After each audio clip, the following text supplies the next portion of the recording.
Hi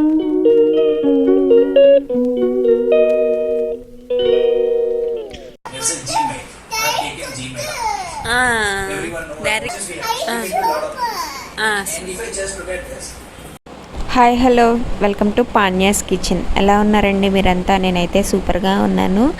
ఈ vlog అంతా చాలా న్యాచురల్ వ్లాగ్ అనమాట. కొన్ని క్లిప్స్ అయితే నేను వాయిస్ అయితే కట్ చేయలేదండి, అలాగే ఉంచేసాను. థంబ్నెయిల్ చూశారు కదా, ఒక పక్క పాపను చూసుకుంటూ ఇంట్లో పనులు చేసుకుంటూ మళ్ళీ స్టడీ అనేది కంటిన్యూ చేస్తే ఎలా ఉంటుంది అనేది ఈ వీడియోలో మొత్తం ఉంటుంది అనమాట. నేను కొన్ని డేస్ నుంచి కూడా వీడియోస్ అది పెట్టట్లేదు. ఈ ఎడిటింగ్ వర్క్, మళ్ళీ స్టడీ, ఇంట్లో పాపను చూసుకోవటం, ఇంట్లో పనులు చేసుకోవటం, ఇవన్నీ కొంచెం బ్యాలెన్స్ చేసుకోవటానికి టైం పడుతుంది. అందుకని చెప్పేసి అప్పుడప్పుడు అయితే కొన్ని క్లిప్స్ అట్లా చేస్తున్నాను. ఇవాళ అయితే డే అంతా వ్లాగ్ అయితే షూట్ చేశానండి. ఇంకా అదే ఇవాళ షేర్ చేస్తున్నాను అనమాట. ఇక నైటే గ్యాస్ స్టవ్ గిన్నెలు కడిగేసుకొని పెట్టుకుంటే మార్నింగ్ నేను కొంచెం లేట్గా లేచినా కానీ నాకు పని అనేది హడావిడి అనిపించదు. ఇక నైటే కడిగేసుకుంటాను కాబట్టి గ్యాస్ స్టవ్ని, ఇంకా గిన్నెలు ఇక లేచిన వెంటనే నేను తాగడానికి, మా పాప తాగడానికి వాటర్ అయితే సపరేట్గా పెట్టేసుకుంటాను. ఆ తర్వాత ఈరోజు వచ్చేసి టమాటా పప్పు చేద్దాం అనుకొని కందిపప్పు అయితే ముందుగా నానబెట్టేసి పెట్టుకుంటున్నాను. కొంచెం పసుపు, కొంచెం ఆయిల్ వేసేసి నానపెట్టేస్తే ఒక హాఫ్ అన్ అవర్ పాటు తొందరగా ఉడుకుతుందన్నమాట. ఇక దానికోసం అయితే నానపెట్టేసి పక్కన పెట్టేసుకుంటున్నాను. ఇక నీళ్ళు రెండు కాగిన తర్వాత పాలైతే పెట్టేశాను. ఆ పక్కన వచ్చేసి నేను రాగి జావా బ్రేక్ఫాస్ట్లోకి పెట్టుకున్నాను అనమాట. ఇక మా పాప కోసం వచ్చేసి ఇక్కడ నేను గోధుమ రవ్వతో ఉప్మా చేస్తున్నాను. ఇక బయట నుంచి కూరగాయలు కూడా తీసుకొచ్చుకోవాలన్నమాట. ఇంక అందుకని సింపుల్గా కొంచెం ఆయిల్ వేసేసి, జీలకర్ర వేసి, రవ్వను వేయించేసుకొని వాటర్ పోసేసి కొంచెం సాల్ట్ వేసేసుకున్నాను. ఇక కాచిన పాలు కూడా చల్లార్చుతున్నాను. పెద్ద గిన్నెలో నీళ్ళు తీసుకొని గ్లాస్లో పాలు పోసేసి ఇక అట్లా చల్లారి పెట్టేసి తర్వాత ఫీడింగ్ బాటిల్లో పోసేస్తానన్నమాట.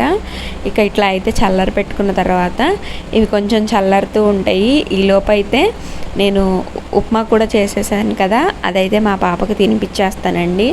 మళ్ళీ నేను ఇంట్లో పనులు చేసుకునే లోపు లేట్ అయిపోతుంది. ఇక లంచ్ టైం కూడా అయిపోయిద్ది అనమాట నా పనులు మొత్తం అయిపోయేటప్పటికి. అందుకనే ముందు బ్రేక్ఫాస్ట్ చేపించేసి తనకి కొంచెం పాలు ఇచ్చాను అనుకోండి, ఆడుకుంటూ ఉంటుంది. ఇక నేనైతే నా పనులు నేను చేసుకుంటాను. ఇక నాకు జ్యూస్ కూడా తీసుకుందామని అవి మొత్తం బీట్రూట్, క్యారెట్ తురుముకొని అయితే పక్కన పెట్టేసుకున్నాను. ఇవాళ ఇల్లంతా కొంచెం కార్నర్స్లో బూజు అది పట్టినట్టుగా అనిపిస్తే అప్పుడప్పుడు అట్లా చీపిరితోనే లాగేస్తూ ఉంటానండి. ఎక్కువ కూడా అనిపించదు అప్పుడప్పుడు ఇలా లాగేస్తుంటే. ఇక ఇక్కడ ఉన్న డస్ట్ అంతా ఇంట్లో తిరగటం వల్ల వచ్చింది అయితే కాదు, కొత్తగా చీపిరి వాడుతున్నాను కదా కొత్తది.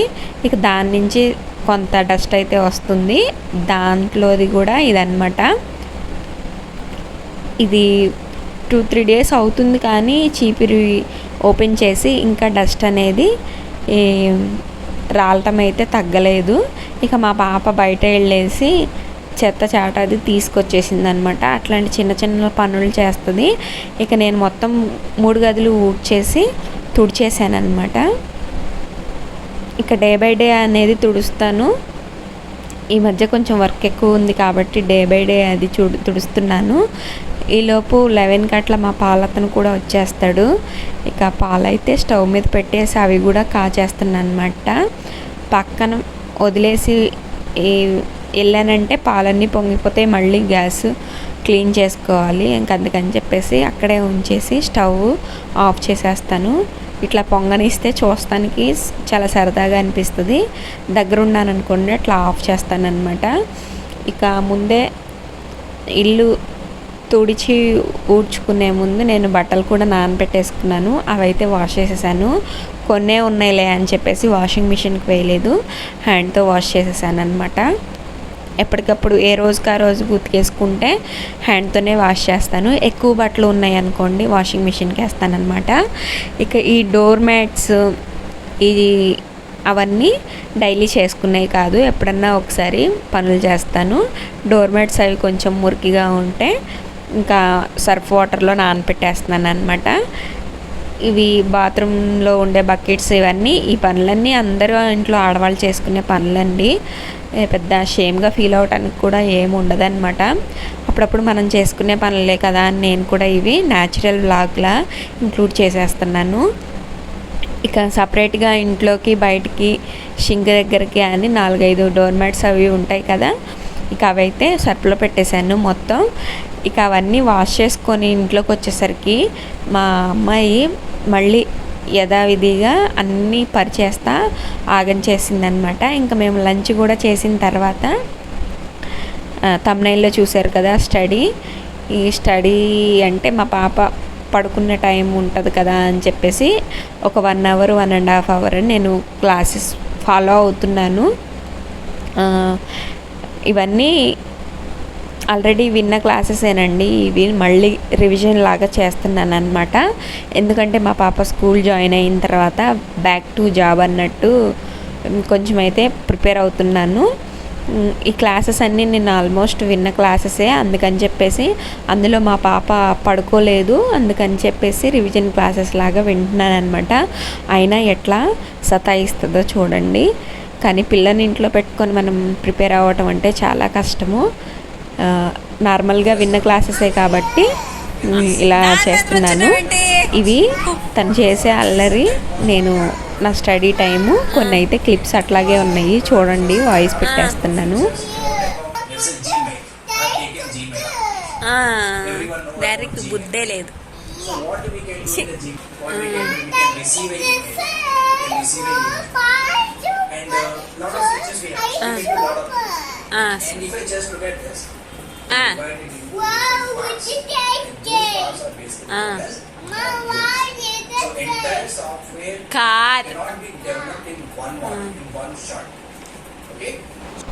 ఇక తను వచ్చేసి బొమ్మల్లో బట్టలు ఏదన్నా కనిపించినా కానీ చెప్తూ ఉంటుంది అనమాట. అవి ఉన్నాయి, ఇవి ఉన్నాయి, వాటిల్లో మా డాడీకి బుద్ధే లేదు, బట్టలు వేశాడు అని. నా బట్టలు కూడా ఉంటాయి కదా, అవి ఆ డ్రెస్ బాగుంది అని చెప్పేసి చెప్తుంది అనమాట తన భాషలో. ఇప్పుడిప్పుడే మాటలు వస్తున్నాయి కదా, వినటానికి బాగుంటాయి కానీ చేసే చేష్టలు మాత్రం ఒక్కొక్కసారి కోపం వస్తుంది. మీ ఇంట్లో కూడా చిన్నపిల్లలు ఎవరన్నా ఉంటే కామెంట్ చేయండి, ఇట్లానే సతాయిస్తారు అన్న వాళ్ళు ఉంటే. కానీ బాగుంటుంది అన్న వాళ్ళు మనతోనే కదా షేర్ చేసుకునేది. ఇక నార్మల్ క్లాసెస్ అంటే రివిజన్ క్లాసెసే కాబట్టి నేను కూడా కొంచెం తనని చూసుకుంటూనే మళ్ళీ నోట్స్ అనేది ప్రిపేర్ చేస్తున్నాను అనమాట.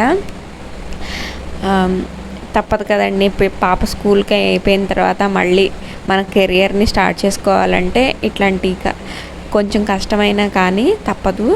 ఇక స్నాక్ కూడా తినేసిన తర్వాత బయటికి వెళ్ళి కొన్ని కూరగాయలు అయితే తీసుకొచ్చిన తర్వాత డిన్నర్ కూడా చేసేసిన తర్వాత ఇక్కడ టైం వచ్చేసి 10:30 అవుతుంది. నేను మోస్ట్లీ గిన్నెలన్నీ నైట్ టైమే కడిగేసుకుంటాను. ఎంత లేట్ అయినా సరే, నైట్ 12 అయినా 1 అయినా సరే ఒక్కొక్కసారి గిన్నెలు అయితే కడిగేస్తానండి.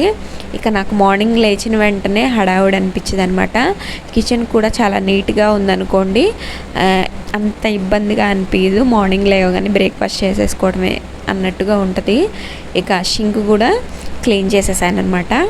అప్పుడు ఈ షింక్ కూడా క్లీన్ చేసేసి ఇక పడుకుందాము అనే టైంకి మా ఇంట్లో ఉంటారు కదా మా హస్బెండ్, తను వచ్చేసి బయటికి వెళ్ళి ఎక్కడికో బయట నుంచి వచ్చి మేమంతా తినేసి గిన్నెలు కూడా కడిగేసుకొని షింక్ కూడా క్లీన్ చేసిన తర్వాత వచ్చి రైస్ పెట్టు అని చెప్పేసి అన్నారు.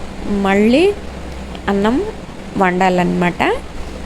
ఇక ఇట్లాంటి అంటే ఇక మనం పని ఎంత అయిపోయింది పడుకుందాం అనేటప్పటికి మళ్ళీ వంట చేయాలి అంటే ఎంత కష్టంగా అనిపిస్తుంది.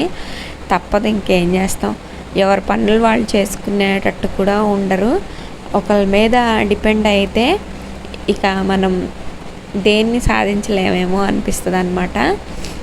వాళ్ళైతే అట్లా మన మీదే డిపెండ్ అవుతాము, మనం మాత్రం వాళ్ళ మీద రూపాయికి కూడా వాళ్ళ మీద డిపెండ్ అవ్వకూడదు అనుకొని నేను మళ్ళీ కెరియర్ని స్టార్ట్ చేసుకోవాలి అనిపిస్తుంది. ఇక దానికోసం ఎంత నైట్ అయినా ఎంత లేట్ అయినా కానీ ఇట్లాంటి పనులన్నీ చేసుకునే పడుకుంటున్నాను అనమాట నైట్ టైము. ఇక కౌంటర్ టాపు షింక్ మొత్తం క్లీన్ చేసేసుకొని ఎందుకైతే పడుకున్నాను అనుకో, నెక్స్ట్ డే మార్నింగ్కి లేవగానే ఇక టిఫిన్ ప్రిపేర్ చేసుకోవడానికి ఈ కిచెన్ చూడంగానే కొంచెం ఆగంగా లేకుండా ఉంటుంది కదా, ఫాస్ట్గా బ్రేక్ఫాస్ట్ అయితే చేయాలనిపిస్తుంది అనమాట. ఎప్పటికప్పుడు షింక్ ఇట్లా క్లీన్ చేసుకుంటూ ఉంటే జిడ్డు పట్టకుండా ఉంటుంది. షింక్ కూడా క్లీన్ చేసుకొని గిన్నెలన్నీ స్టాండ్లో వేసేసానండి, నైట్ టైం కదా. ఇక చెప్పానుగా మళ్ళీ 11:30 అట్లా అయిపోతుంది. మా హస్బెండ్ అప్పుడు వచ్చి రైస్ పెట్టు అన్నారు, ఇంకా తన కోసం అయితే రైస్ పెట్టాను. ఇక మా ఇక్కడ చిచ్చరపిడికి ఇంకా పడుకోలేదు. ఈవినింగ్ 5కి అట్లా పడుకుంది, 7 దాకా పడుకుంది అనమాట. ఇంక అందుకనే నైట్ మేము ఎంత టైం మేల్కొని ఉంటే ఆమె కూడా అంత టైం మేల్కొని ఉంటుంది. ఇక నేను బయట నుంచి అయితే కూరగాయలు తెచ్చుకున్నానని చెప్పాను కదా, అవైతే సర్దమైంది. టైం వచ్చేసి 12:13 అవుతుంది.